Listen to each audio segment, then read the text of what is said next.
Halo teman-teman semuanya, sekarang kita masuk pertemuan yang ketiga, yaitu tentang inovasi dan kreativitas. Nah, perlu teman-teman ketahui bahwasanya definisi dari inovasi dan kreativitas itu apa sih? Ya, jadi kita bahas terlebih dahulu mengenai definisinya. Kreativitas itu kemampuan untuk mengembangkan ide-ide baru dan cara-cara baru dalam pemecahan masalah dan menemukan peluang. Atau dalam bahasa Inggrisnya thinking new thing. Atau bahasa Indonesianya berpikir untuk menemukan sesuatu yang baru. Nah, sedangkan definisi dari inovasi itu proses kreatif yang membuat objek-objek dan substansi baru yang berguna bagi manusia. Nah, ini perbedaan antara kreativitas dan juga inovasi. Jadi sesuatu hal yang baru, yang betul-betul baru sekali berguna bagi manusia itu disebut dengan inovasi. Sedangkan suatu hal yang baru diolah lagi menjadi suatu hal yang menjadi baru itu kreativitas. Contohnya seperti Nadiem Makarim, ojek. Ojek ya udah sejak zaman dulu udah ada ojek, ojek pangkalan ya, ojek payung. Tapi dengan di tangannya Nadiem Makarim dia memiliki kreativitas yang tinggi, dia membuat suatu aplikasi yang disebut dengan Gojek sehingga muncullah suatu kreativitas. Ini kita sebut dengan kreativitas. Sedangkan dengan oleh Pak Saptuari Sugiharto, dia membuat sedekah rombongan. Nah, ini tagline-nya sedekah rombongan. Jadi sesuatu yang belum ada, dia membuat metode sedekah rombongan ini. Nah, ini disebut dengan inovasi. Nah, kemudian kegunaan pola pikir kreatif. Perlu nggak sih kita berpikir pola kreatif? Ya. Jadi pertama, menemukan gagasan, kemudian ide, peluang, dan inspirasi baru. Memang ya sesuatu yang baru itu tidak gampang. Ya. Jadi kita perlu memunculkan atau mencari ide-ide sesuatu hal yang memang itu sesuatu yang menginspirasi. Ya, yang membuat munculnya suatu tindakan baru, ya, mengubah masalah menjadi peluang. Contohnya ada di Mas Jody, dia merubah warung steak group, dia membuat warung steak group yang di Indonesia itu sudah banyak sekali cabangnya. Atau contoh lain dari Mark Zuckerberg atau pendiri daripada Facebook, sosial media Facebook. Ya, dia mengubah masalah menjadi peluang yang konon katanya, bukan konon katanya sih, ini sejarah yang saya baca bahwasanya Facebook ini awal mulanya itu adalah tugas kuliahnya di kampus ya. Kemudian dia kembangkan dan menjadilah sosial media terbesar di dunia pada saat ini. Nah, yang ketiga menemukan solusi yang inovatif. Jadi suatu masalah, dengan adanya masalah kita bisa mencari solusi. Jadi jangan anti dengan masalah. Kita cari masalah itu untuk mencarikan solusi ya. Bisa jadi masalah itu menjadi peluang kita. Kemudian yang keempat menemukan fenomena baru ya, menemukan teknologi baru atau mengubah keterbatasan menjadi keunggulan. Nah, ini kegunaan pola pikir kreatif. Jadi, kita bagaimana caranya mencari suatu masalah, kita cari solusinya. Contoh, saya punya teman. Teman ini jualan bubur ayam. Ya, bubur ayam pada umumnya digerobakan ya biasa, ya kan? Nasi lembek ya kan? Dia jadi bubur, kemudian dikasih topping dan lain-lain, jadilah dia bubur ayam. Nah, teman saya ini berpikirnya kreatif, dia berbeda. Dia melihat ada suatu masalah di mana termasuk saya, itu orang yang tidak suka bubur dengan kuah. Jadi dia membuat bubur ayam tanpa kuah. Nah, unik ya.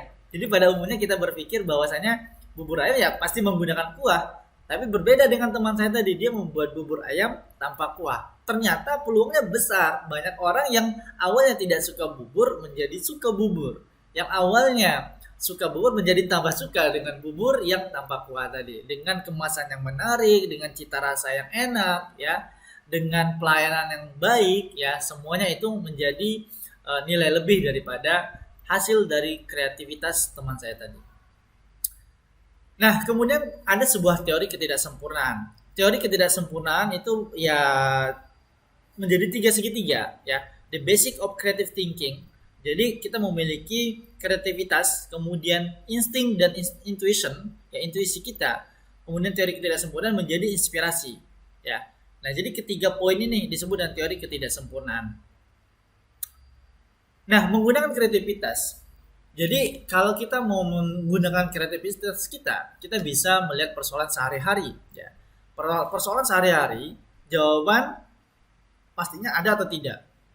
Kalau misalnya ada, teman-teman bisa menggunakan logika dan pengetahuan untuk menjawab dan mengkalkulasi risiko yang ada. Maka persoalan selesai. Kalau misalnya jawabannya belum ada atau tidak ada dua kemungkinan juga. Resikonya bagaimana? Ada ya menggunakan otak kiri atau ada menggunakan otak kanan. Nah, ini teman-teman bisa menggunakan kreativitas semaksimal mungkin dengan alur kurang lebih seperti ini gambarannya. Nah, prinsip-prinsip berpikir kreatif. Satu, pola pikir kreatif diawali dari teori ketidaksempurnaan. Ya, kemudian yang kedua, bisnis yang isi tapi kosong dan yang kosong tapi berisi. Ya. Kemudian yang ketiga, think differently with opposite position. Jadi kita berpikir berbeda ya dengan kompetitor kita. Ya. Atau bahasa bisnisnya yang umumnya ATM ya, amati, tiru dan modifikasi.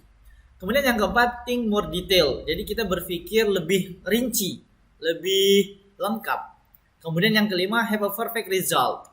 Ya, yang keenam, there must be a solution. Dan yang ketujuh, kesulitan dan inspirasi melekat satu dengan yang lain. Ini prinsip-prinsip berpikir kreatif. Jadi untuk berpikir kreatif itu, kalau misalnya saat ini kita belum berpikir kreatif, cobalah cari situasi di mana caranya agar kita bisa berpikir kreatif. Bisa karena lingkungan juga mendukung, bisa karena bacaan yang kita baca, yang kita lihat, yang kita dengar, itu juga bisa mempengaruhi bagaimana kita berpikir kreatif. Nah, proses pembentukan inovasi ini sedikit berbeda dengan kreativitas tadi. Jadi inovasi masalah, jadi semua itu pasti berawal dari masalah teman-teman. Ya, masalah dipecahkan secara inovatif menjadi solusi kreatif. Ya, kemudian orang lain menggunakan solusi kreatif ini, kemudian diturunkan lagi menjadi sebuah inovasi, dan terus digunakan oleh banyak orang dan menjadi kebiasaan sehingga menjadi tradisi. Nah, ini proses pembentukan inovasi secara alur bagan waterfall. Nah, jenis-jenis inovasi ya sebenarnya ada banyak. Ini sebagian saja. Contoh, satu, inovasi produk. Bisa dari isi, bisa dari kemasan. Ya, contoh tadi, teman saya jualan bubur ayam. Ya, bubur ayam kita tahu di gerobakan banyak ya, di pasar banyak. Tapi yang membedakannya di mana? Mungkin kemasannya sehingga harganya juga berbeda, marketnya berbeda. Isinya ya mirip-mirip 11-12, satunya pakai kuah, satunya nggak pakai kuah. Kemudian inovasi marketing, bagaimana inovasi kita menjual produk kita, cara menjual, cara mendistribusikan, cara memasarkan, cara mengiklankan, cara menciptakan permintaan dan lain segala macam. Contoh, saya punya sebuah lembaga kursus dan pelatihan komputer yang power saya saat ini itu ada di digital. Ya, jadi untuk menjangkau orang-orang baru untuk tahu dengan bisnis saya, maka saya membuat akun sosial media sebagai perpanjangan tangan saya mempromosikan bisnis saya. Ya, kalau misalnya saya masih menggunakan cara tradisional, saya cetak brosur, saya bagikan ke orang-orang satu persatu atau dari pintu ke pintu, atau saya tempel di motor ke motor, ya bisa sih, tapi itu cara lama. Ya, ada lebih efektif, kita tidak perlu panas-panasan, kita tidak perlu capek-capek, cukup membuat konten, kita iklankan secara digital atau secara organik, itu bisa menjaga orang-orang baru. Dan ini banyak sekali materinya atau ilmunya di internet, teman-teman bisa browsing saja. Kemudian yang ketiga, inovasi proses. Proses menciptakan produk, proses produksi, proses teknologi pengemasan, proses R&D dan lain segala macam, ada banyak sekali. Nah, inovasi proses ini bisa masuk ke dalam inovasi marketing, pemasaran. Misalnya penciptaan produk, teman-teman bisa menjadikan itu suatu konten. Proses pembuatan direkam, kemudian diposting, diiklankan, orang akan lebih tertarik ketimbang kita langsung menjual atau mengiklankan produk kita saja. Orang akan lebih tertarik bagaimana proses kita membuatnya, mengemasnya sehingga sampai ke tangan mereka. Ya, ini inovasi marketing juga. Nah, kemudian inovasi teknikal, teknik desain, teknik pengawasan, teknik pengerjaan dan lain-lain ini masuk juga dalam inovasi. Ada juga inovasi administrasi, penyimpanan data, pembuatan dan pengumpulan data. Yang awalnya zaman dulu ketika mau mendaftar atau membeli suatu produk, kita masih menggunakan kertas. Ya, tapi sekarang sudah serba digital. Jadi teman-teman bisa penyimpanan data itu secara digital, collect secara digital. Untuk mendaftar pun, teman-teman contoh kalau misalnya mau mendaftar webinar, paling sederhana kita bisa pakai Google Form. Ya, jadi teman-teman bisa menggunakan Google Form sebagai media pendaftaran. Tidak kebayang kalau misalnya kita masih menggunakan kertas. Kalau misalnya ada pengguna lain di luar kota kita, akan kesulitan mereka menjangkau untuk mendaftar. Maka ada yang namanya Google Form, kita bisa gunakan itu. Dan masih banyak platform-platform yang lain. Nah, ini jenis-jenis inovasi. Ya, teman-teman bisa kembangkan. Inovasi dalam belajar juga ada. Ya, inovasi dalam mengemas juga ada, inovasi dalam mendesain juga ada. Makanya kalau kita melihat kompetitor yang sejenis dengan kita bisnisnya, coba diperhatikan kira-kira apa sih mereka yang lakukan pada bisnis mereka. Ya, seperti tadi yang saya katakan, ATM, amati, tiru, modifikasi. Ya, jangan copy paste. Ya, meskipun sama jenis bisnisnya, paling tidak kontennya ya mirip-mirip sih nggak masalah, tapi jangan mengambil punya dia ditaruh di tempat kita. Jadi banyak hal yang bisa kita eh, apa namanya terapkan di kita adopsi teknik-teknik eh, produk mereka, teknik marketing mereka, teknik proses mereka, teknik teknikal ataupun administrasi dan lain segala macam, teman-teman bisa adopsi. Misalnya di tempat kita masih pembayaran secara manual, punya kompetitor sudah secara digital, coba kita pelajarin bagaimana caranya punya kita juga bisa secara digital atau pembayaran cashless. Nah, ini jenis-jenis inovasi yang bisa teman-teman pergunakan. Nah, ini tadi materi kita mengenai tentang inovasi dan kreativitas. Jadi teman-teman bisa membuka video ini hingga selesai, atau teman-teman jika ada pertanyaan bisa tulis di kolom komentar, atau bisa bertatap langsung dengan saya ketika kita bertemu atau secara daring ataupun luring ya. Nah, itu saja, sampai ketemu lagi di pertemuan berikutnya.